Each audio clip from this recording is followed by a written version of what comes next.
Good morning, everyone. My name is Sumitra, and I'm working as Assistant Professor in the Department of Biotechnology, Chaitanya Bharati Institute of Technology, Hyderabad. Today, I consider it my privilege to introduce the speaker for this 1-week webinar cum FDP series. So firstly, I would like to introduce our speaker, Mr. Muthu Singaram. Mr. Muthu Singaram is a parallel entrepreneur having been involved in several startups over the last 20 years. Sir has over 25 years of experience in engineering, management and entrepreneurship. Sir has been a judge and mentor in many business plan competitions including IIMs, IITs, Power of Ideas, HSBC Business Plan competition. So Mr. Muthu has MBA in Multimedia Finance, and Sir's passion is in entrepreneurial development, mentoring, management of emerging technologies and innovation. Sir was responsible in developing the Malaysian National Unipreneur Development Program at the Multimedia Development Corporation. Sir is also a council member for the National Incubator Network. Sir has mentored, consulted and facilitated participants from many parts of the world, and these include companies like British Telecom, Institute of Public Administration, Malaysia, etc.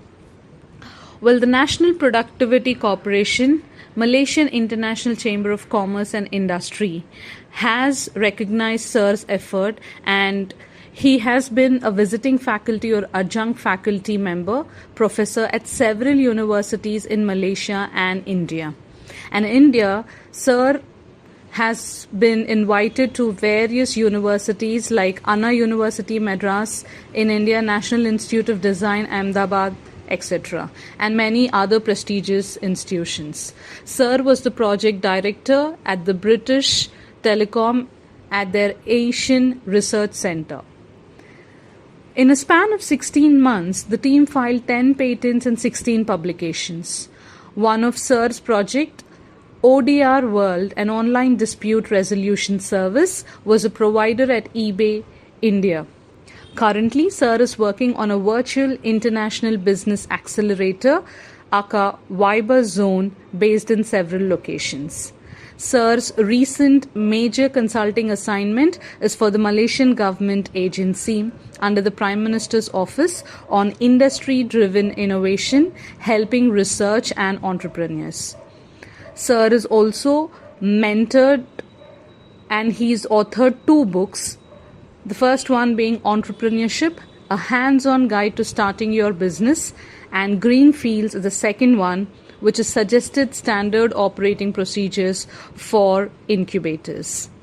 Sir, it's a privilege for all of us to be listening to your thoughts and experiences, because we rarely get this kind of an opportunity to listen to the words of this great personality. Thank you, Muthu sir, for accepting our invitation, and I request you to begin the session. Thank you.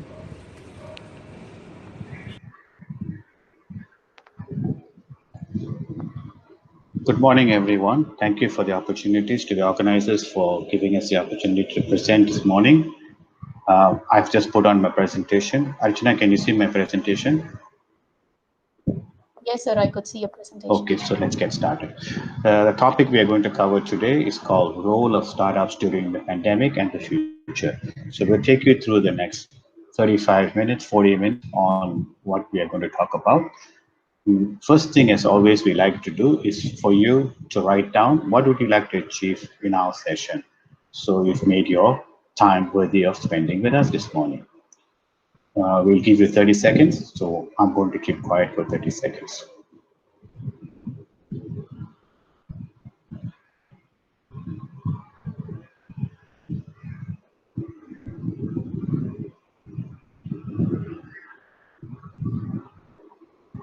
Okay, keep that for yourself. You don't need to share that with anybody. It's just for you to see whether you achieved your goal. So we're going to start off with the first slide here. What has the pandemic done? Firstly, doctors have started doing telemedicine because many people are not comfortable leaving their house. So as such, Doctors have started doing telemedicines, and telemedicine applications are booming at the moment. Doctors have started using, hospitals have started using more electronic medical records because this gives the chance for people not to carry paper and so on, so it becomes paperless. So it's useful for going from one doctor to another. And it's also become human touch and connections have reduced because we are now working on online telemedicine and so on. So therefore, we need to be very, very cautious on what we create, that there's some human elements to the healthcare. Next thing, triaging. Triaging now has become important. The hospitals and doctors have to decide which patients will be treated first. So there are three categories. The first category is whatever you do, the patient is going to not recover. Second, you don't have to do anything and the patient will recover.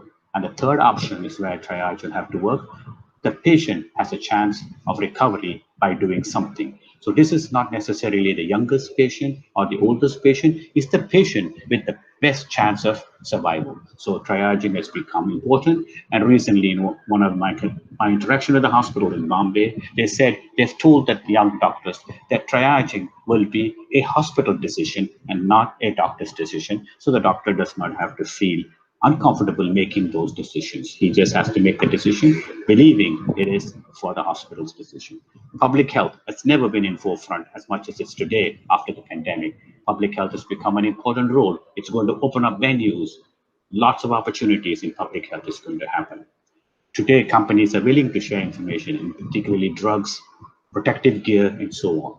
Our hospital occupancy today is only 30%, so hospitals are struggling as well to keep it going because there's a lot of still cost to run a hospital. We need to now do psychosocial counseling to make people feel comfortable in sense of how to deal with epidemic, how to go to hospitals, and so on. And we have started doing social isolation. As I was listening to a conference just a few days back, it said it's social distancing doesn't mean social isolation. So we can still talk on online like what we're doing today. We can still meet people online. So we don't have to close off our social circles. We just have to physically isolate ourselves to ensure that the pandemic doesn't, the virus doesn't spread to others. Now, as I said in the last slide, four companies recently were given loyalty-free license to make this drug for 127 countries, which would have never happened in the past. So this is a royalty free. So for these companies can make this drug and distribute them for the good to to help during the pandemic. Now, what would be the future of after the pandemic? Car parks in many of these hospitals are going to become waiting areas. Why? Because it's safer to wait in the car park than crowd the hospital. So the patient will most likely wait in his car park and wait for his turn to be called, and he'll probably get a phone call or an SMS saying it's your turn to come. Many of us are going to go to the hospital less. It's going to become less hospital centric. Virtual care and telemedicine is going to become very, very important. Like for me, I even used to do it years ago when I had dengue. I called back my physician back home and he was treating me over the phone. But then it was not something people are comfortable with. So I was okay with that. I had him giving me advice and I used the local labs to do my blood test for the entire period of my dengue episode. I never actually got admitted. I stayed at home and took his advice and went to the lab in the morning, in the evening to get my platelet counts on a regular basis to ensure that my platelet counts were not going into danger levels. So some of us are used to that, some of us are not used to that. So a lot of us have to get staff to do that. Higher privacy needs to relax. The data sharing will have to become a little bit more instead of being worried about so much about privacy. So we need to work on that too. And health bots are going to be very useful. They're going to be able to help doctors, help patients with especially e-consulting, particularly for specialists, is going to become very important. All these things will only work if there's an economic model. If there's no economic model, who's going to pay for all these services? So we need to work out a, a very, very workable, affordable economic models. And a lot of people are going to do self-care. So that's also going to be quite important, where people are going to take care of themselves. And we need to start depending on sensors and devices because they can help and monitor us better, the information can be transmitted to our physician. We need to see how we can enhance human contact. We also need to have better instructions written for use of technology. Many of the technology do not have good manuals, so that has to be worked on. Data has to become interoperable so people can use data from multiple platforms to ensure there's continuity, there's usefulness on the data. So this is going to be the future after the pandemic. Now, continuing with the future after the pandemic, what would be exciting? Having modular, flexible, and having speed, a CT scan in a box. Speed is important.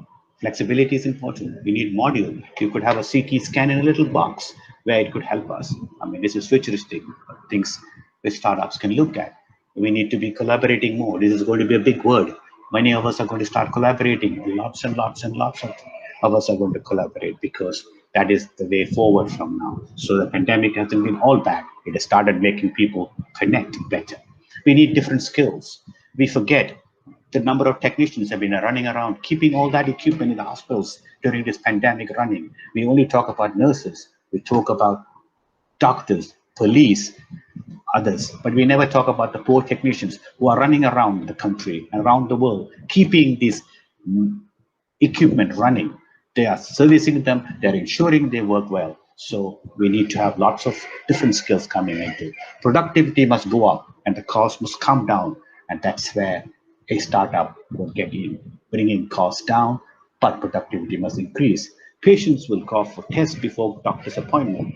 For example, if you're having urinary infection, you have certain symptoms where you regularly keep going to the toilet, you have a sort of a stingy sensation, it's sort of heading towards that. So you could possibly do your blood test before going to see your doctor. So when you go and see your doctor, he would have your urine readings, you'd have your blood readings, so you don't have to go back the second time. At least when you go with all these readings. So all this is going to be changing the world of health.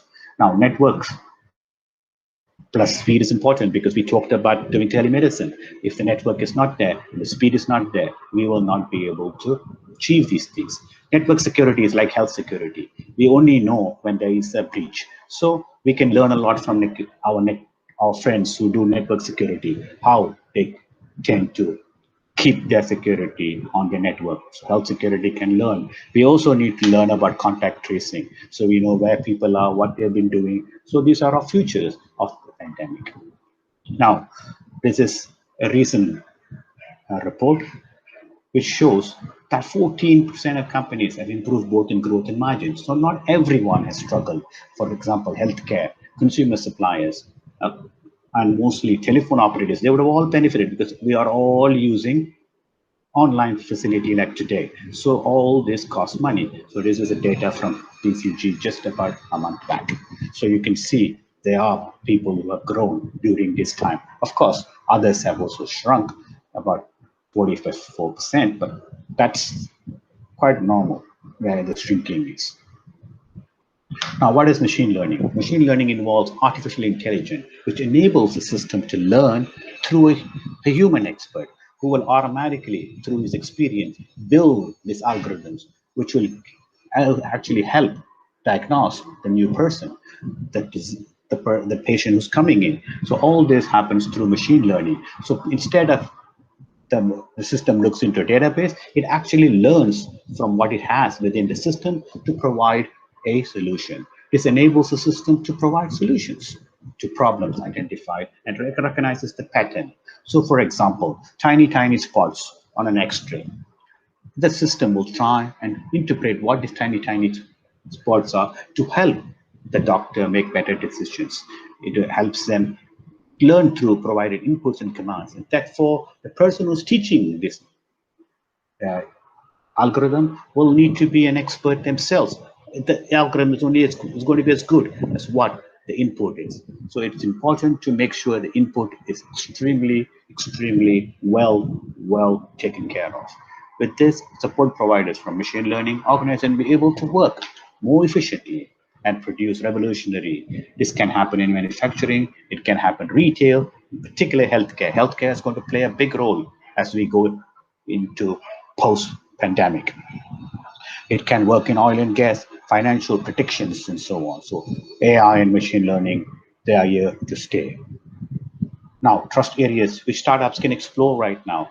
Of course, protective gear, very important equipment which we require. They are very expensive. Startups can come with alternatives which are more affordable.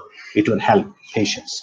Masks, of course, ventilators. If we can produce affordable ventilators where multiple patients can be used, but there's always need to be careful. The ventilator is using by multiple patients at the same time. Each patient will require different parameters.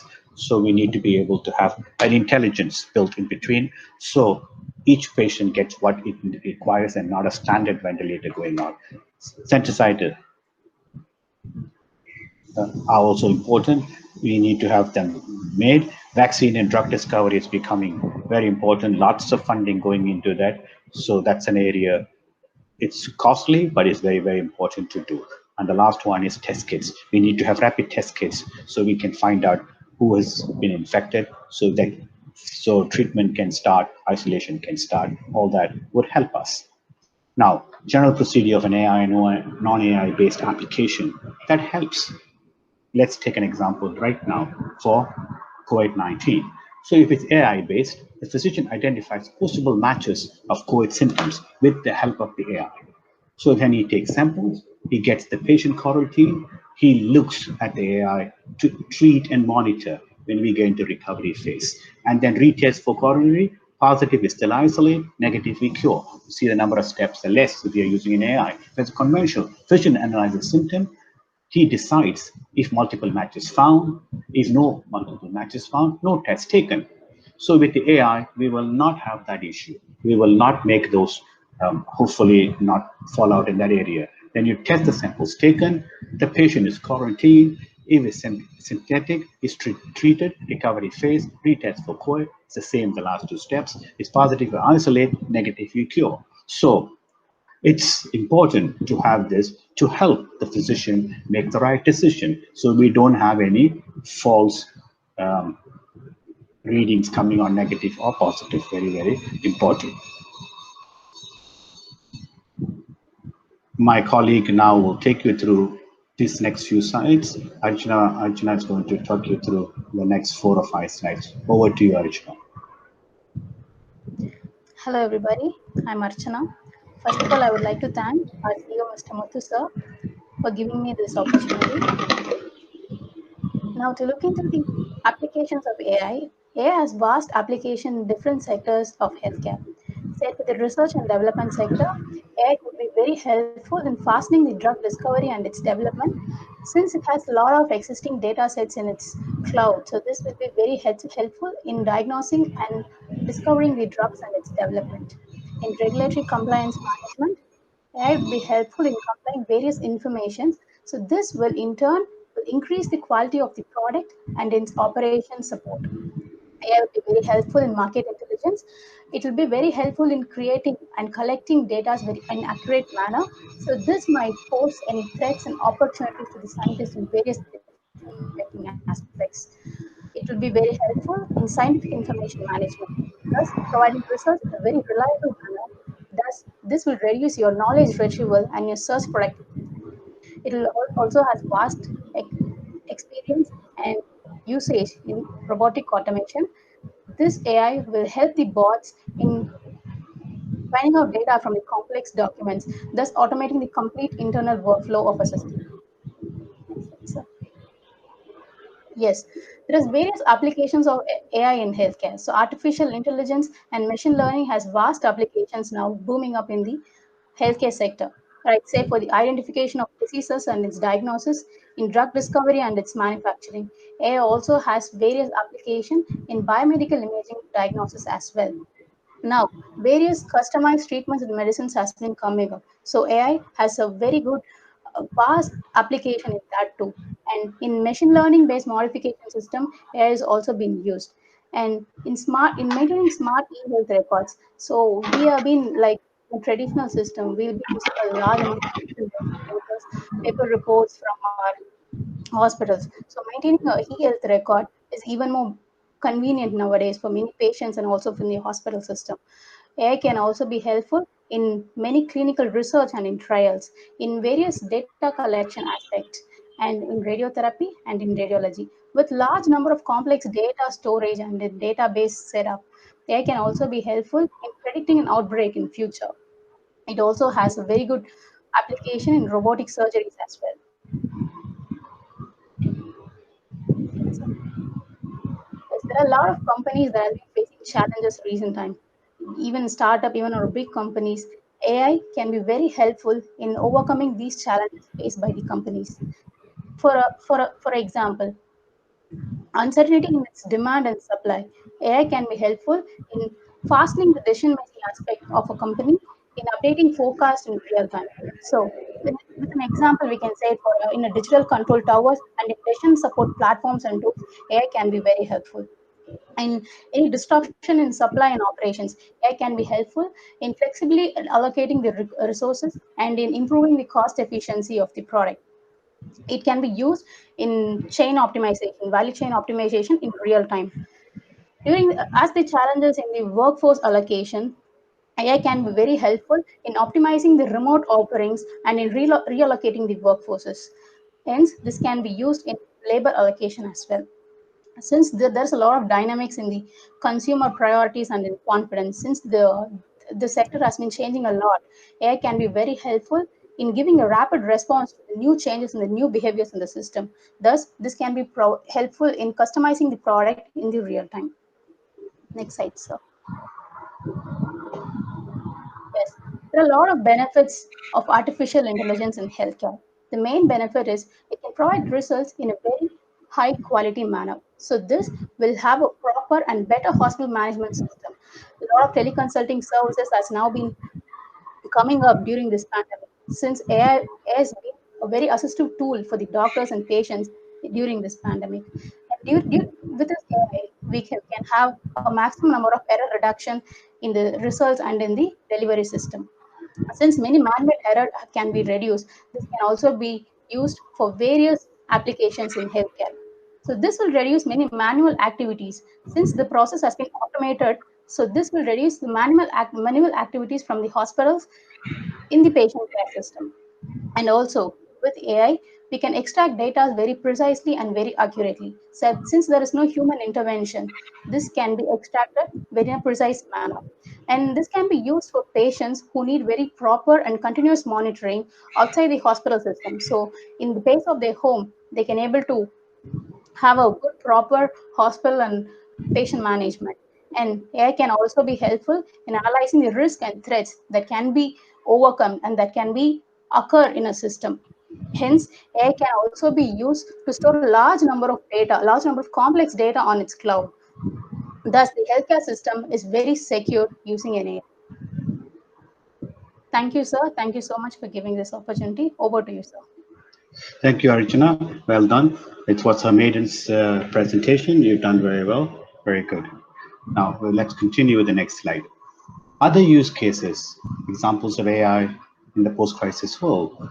Advanced robots are going to be important. For example, even now, if robots can go in, operate in machines in the factories, they can act as nurses, so there is no less contact of the patient to the nurse. At the same time, there's somebody sort of coming to you. So there's still some elements of a contact there. So the patient also feels comfortable. AI-enabled platforms to help companies better simulate life work environments and create on-demand labor force. So with a platform like this, they can always create demand for work and so on. Detection of new consumer behaviors, especially hyper-personalized. So you know what your customers are using in terms of products, services. So you'll be able to give them better products and so on and reach them out. Learning underlying patterns enables computer systems to make complex decisions. It predicts human behavior and recognizes image and human speech, among many other things.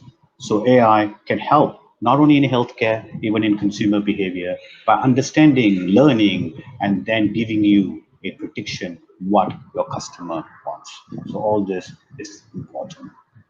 Now, COVID-19 crisis is accelerating the shift to new reality. New reality, first of all, is uncertainty. It requires redundancy, which inevitably means increase in cost because it's uncertain, so your cost will go up. For example, flying is going to be more expensive because they will be carrying less passengers, so their cost will be high.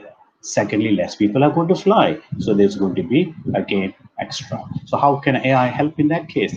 AI enables the greater skills and scope needed to build redundancy while minimizing your cost. So AI will give you prediction. So instead of running 4 flights to Chennai to Delhi, you might run 3 because you now have less capacity. So you're actually saving money by only flying 3 flights. So all this is helpful from using AI. Next one, consumer patterns are moving towards e-commerce and other digital models. Consumers may increasingly distinguish essential from luxury items. So that's again very, very important. AI will help you to detect these patterns of consumers and it will allow you to say to the consumer, you bought this last week, maybe you like to buy this, and maybe you like to buy this next month. So it starts to give a hyper personalization.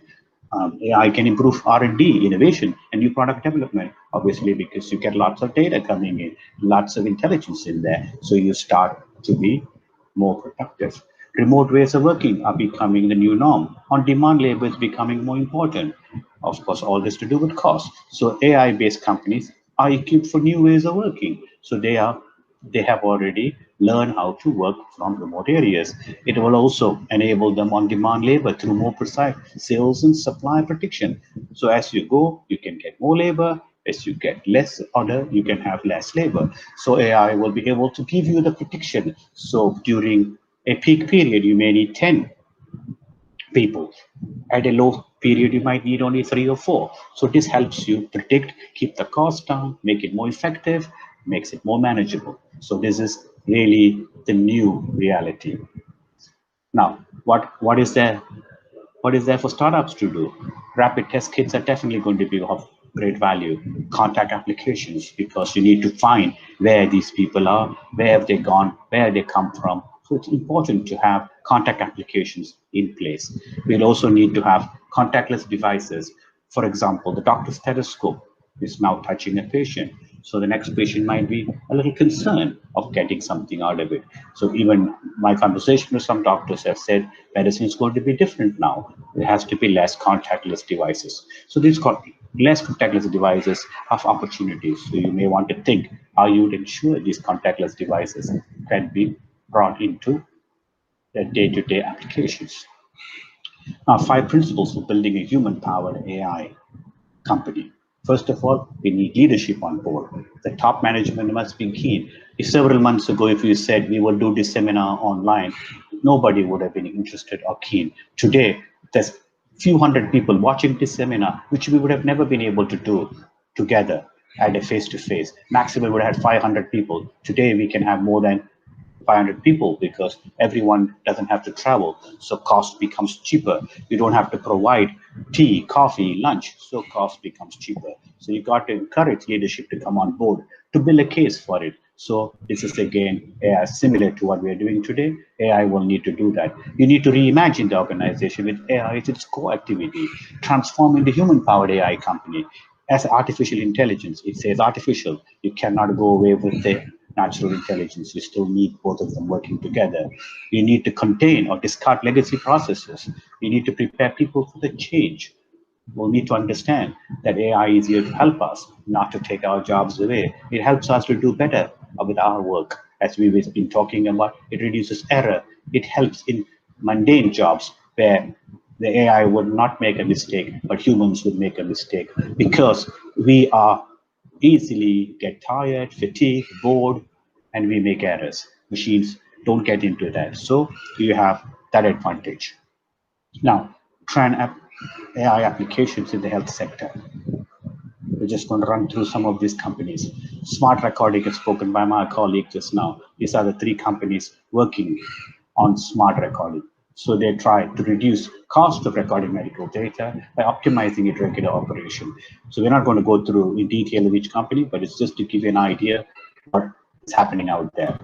Medical imaging and diagnostic is another area which is very, very important. As you can see, some of these people have raised good money to do what they're doing.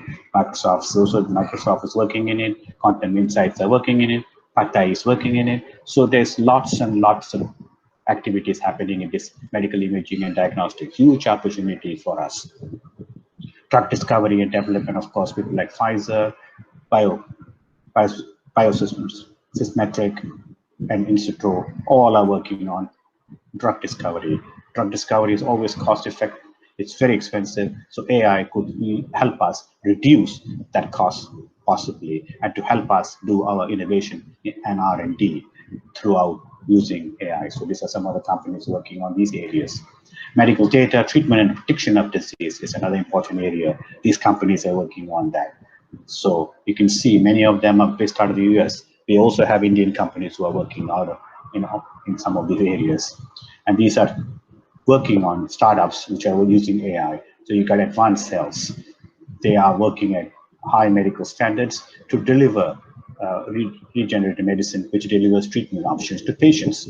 And then you have Atlas and few others who were startups are working using this to detect diabetic and so on. So we have that Pune-based startup, which is founded in 2014, delivering online reports to patients, including online payments. So you have Indian companies also in this area. We're continuing to see there are more startups here using. As I had said, it is not my interest to go through these companies, but just to tell you, there are lots and lots of companies working in this area. Now, I'd like to share this with most of you who are planning to do startups. The biggest communication problem is that we don't listen to understand. We listen to reply, and that's often not a solution for a startup. We should listen to solve problems. That's very, very important. Now, what is next? Identify your key takeaway from this lecture. What have you learned? Even it's one thing. How does it relate to you? And how are you going to share this with others? As when you share with others, it travels and we get better and better. So it's important for all of us to be able to share what we have. So that's that. And that brings the lecture to a conclusion. You can always reach out to me using my email, muthu.singaram@vibrazone.com. My telephone number is 9790932420. You can pick up some of the books we have in Amazon if you key my name in, and we have a YouTube channel, which I on a regular basis upload activities on innovation, incubation, and so on. So please do visit the channel and do give us your feedback. Happy to come visit any of your centers at any time it's possible, because we are extremely passionate about incubation, innovation, entrepreneurship, and startups. We've been doing this for over 25 years, so we continue to promote this around the world. We'll be happy and delighted to help you with your journey in these areas. I'd like to thank the organizers once again for giving us this opportunity to present to you this morning. And I would like to say thank you to my co-presenter, Archana, for doing her maiden speech. I think she's done incredibly well this morning, and she will continue to learn to do that. So we thank you for that. And please reach out to us at any time you want to reach out to us.